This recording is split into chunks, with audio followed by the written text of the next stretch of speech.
ഈശോ മിശിഹായ്ക്ക് സ്തുതിയായിരിക്കട്ടെ. ഈശ്വരേറ്റ സ്നേഹിക്കപ്പെട്ട സഹോദരരെ, ഭൂതോച്ചാടന അനുഭവങ്ങളിൽ നിന്നും പഠിച്ചതായ പാഠങ്ങൾ പങ്കുവെക്കുന്ന ഒരു ലഘു വിചിന്തന പരമ്പര നമ്മൾ ആരംഭിക്കുകയാണ്. അഭിമന്യ ജോസഫ് കല്ലറങ്ങാട്ട് പിതാവ് ഒരിക്കൽ ഞാൻ വർഷങ്ങൾക്ക് മുമ്പ് ബാംഗ്ലൂര് പഠിക്കാനായിട്ട് PhD ചെയ്യാനായിട്ട് പോയ അവസരത്തിൽ അവിടെ ബിഷപ്സിൻ്റെ സെനഡിന് വേണ്ടി വന്നിട്ട് ഞാൻ പഠിക്കുന്ന സ്ഥാപനത്തിൽ വന്ന് സംസാരിച്ചിരുന്നപ്പം ഈ വിഷയത്തെക്കുറിച്ച് പറഞ്ഞപ്പം പിതാവ് പറഞ്ഞൊരു കമൻറ്റ് ഞാൻ ഓർക്കുകയാണ്. പിതാവ് പ്രത്യേകമായിട്ട് തിയോളജിയിൽ പഠിച്ചത് ഡോഗ്മാറ്റിക് തിയോളജിയാണ്, മൗലിക ദൈവശാസ്ത്രം എന്ന് വെച്ചാൽ തിയോളജിയുടെ ഒരു പ്രത്യേക മേഖലയാണത്. നമുക്ക് ദൈവത്തെക്കുറിച്ചും ദൈവത്തിൻ്റെ പ്രവർത്തനങ്ങളെക്കുറിച്ചുള്ള അറിവിൻ്റെ മേഖലയാണല്ലോ ദൈവശാസ്ത്രം. അതിനകത്ത് തന്നെ താത്വികമായി തിയറിറ്റിക്കലായിട്ട് അങ്ങനെയുള്ള കാര്യങ്ങളെ വിശകലനം ചെയ്ത് അവതരിപ്പിക്കുന്ന ദൈവശാസ്ത്ര മേഖലയാണ് ഡോഗ്മാറ്റിക് തിയോളജി, മൗലിക ദൈവശാസ്ത്രം. പിതാവ് പറയാണ്, ഈ മൗലിക ദൈവശാസ്ത്രവും മനുഷ്യന്റെ അനുദിന സാധാരണ ജീവിതവുമായിട്ട് ഏറ്റവും അടുത്ത് ബന്ധപ്പെടാൻ ഇടവരുന്ന ശുശ്രൂഷ മേഖലയാണ് ഭൂതോച്ചാടന മേഖല. ഇത് വളരെ ശരിയാണെന്ന് എൻ്റെ ജീവിതത്തിലെ നിരവധിയായ അനുഭവങ്ങൾ ഞാൻ കണ്ടിട്ടുണ്ട്. അതിൽ നിന്നാണ് ഈ പരമ്പര പങ്കുവെക്കാൻ ആഗ്രഹിക്കുന്നത്. സെമിനാരിയിൽ ഏതൊരു വൈദ്യ വിദ്യാർത്ഥി ഒരു 3.5-4 വർഷം ദൈവശാസ്ത്രം പഠിക്കും, ഒരുപാട് വിഷയങ്ങൾ അവിടെ പഠിക്കുന്നുണ്ട്. പക്ഷെ അങ്ങനെ കിട്ടുന്ന അറിവെല്ലാമായിട്ട് ഒരു വ്യക്തി അച്ഛനായിട്ട് ശുശ്രൂഷയ്ക്ക് ഇറങ്ങുന്നത്, പക്ഷെ അങ്ങനെ പഠിച്ച കാര്യങ്ങൾ ജീവിതത്തിലേക്ക് പലപ്പോഴും നേരെ വന്ന് ബന്ധപ്പെടുന്നതായിട്ട് തിരിച്ചറിയാൻ പറ്റാതെ പലപ്പോഴും നീങ്ങാൻ ഇടവരുന്നുണ്ട്.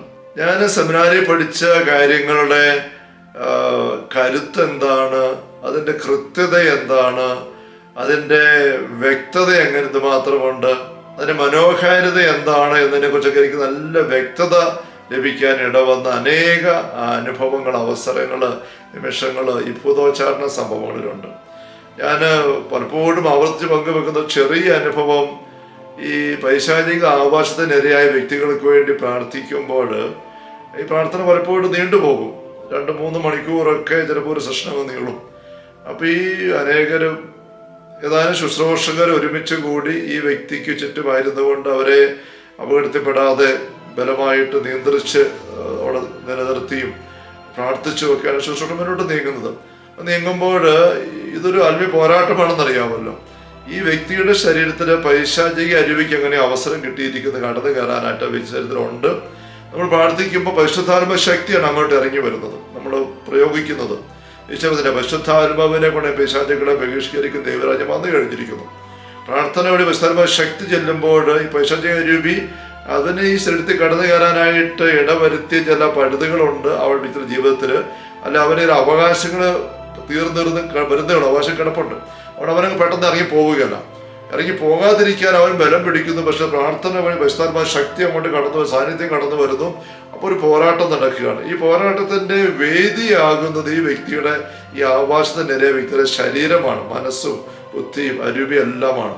അപ്പം അങ്ങനെ നീങ്ങുമ്പോൾ ഈ വ്യക്തികൾ പലപ്പോഴും വെള്ളം കുടിക്കാനായിട്ട് അങ്ങനെ വെള്ളം കുടിക്കാനായിട്ട് ചോദിക്കുമ്പം ബഹിഷ്കരണ ശുശ്രൂഷ അനുഭവമുള്ള വ്യക്തികൾ എപ്പോഴും ഒന്നുകിൽ വിശുദ്ധ ജലം അല്ലെങ്കിൽ വെറുതെ ഒന്ന് കുരിശിൻ്റെ അടയാളം വരച്ച വെള്ളം മാത്രമേ കുടിക്കാനായിട്ട് കൊടുക്കുകയുള്ളൂ.